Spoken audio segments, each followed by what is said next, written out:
So first I want to talk about our self-image. Excuse me.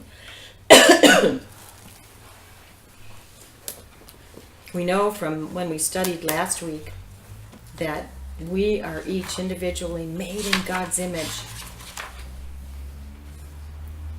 He has known you, He designed you, He has designed a plan for your life. He said in the act of creation, it was very good to each one of you.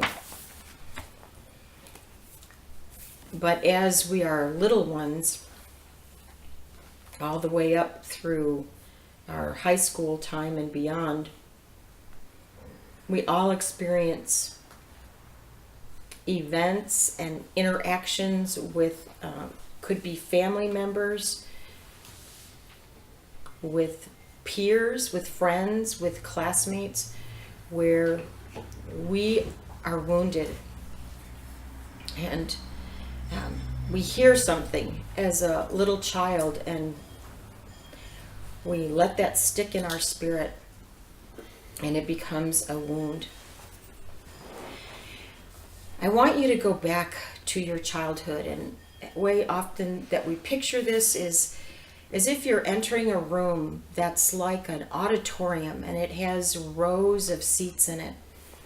And in those rows of seats, there are portraits of different events in your life.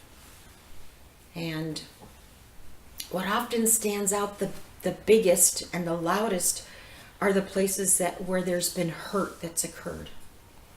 So I want you to look in that first row of that auditorium and go back to what was that event or that interaction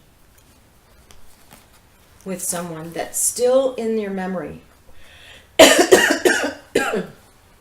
Still in your memory as a wound. Still hurts when you see that picture.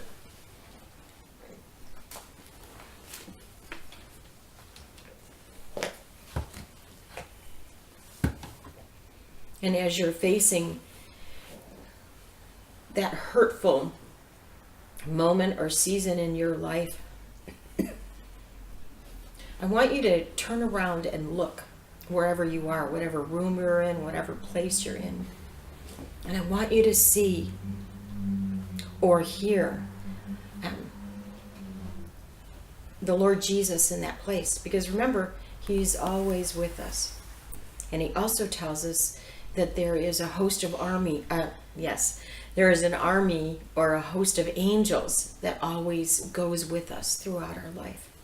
So in that moment or that place where you were, where something hurtful happened to you, can you see Jesus there? Can you feel Him, or can you hear His voice?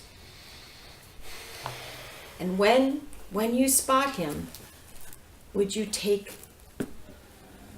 a moment to listen to what He has to say to you? And then you may want to write it down or draw it.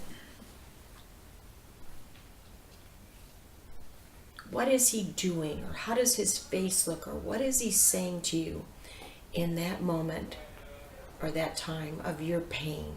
If we are doing this on a one-on-one session, I would ask you to speak that out.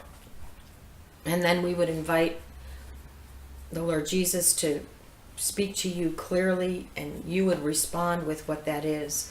But for the sake of the group and for the intimacy of your interaction with the Spirit, I'm not going to ask that out loud. That's why I ask you to write it or draw it, so that you won't forget what He says.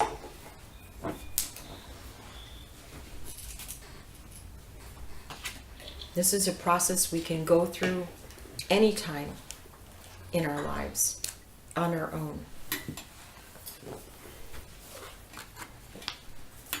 So I'm assuming that Jesus has come to you and that He says the truth to you, that helps you to resolve what you felt back then, but you were looking at it as a little child. And He wants to reveal His truth to you.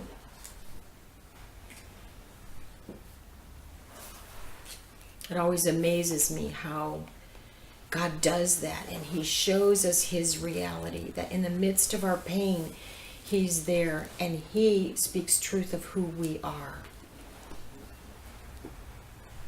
So I want you to receive the words that He has to say to you. Receive His love and His strength and His comfort.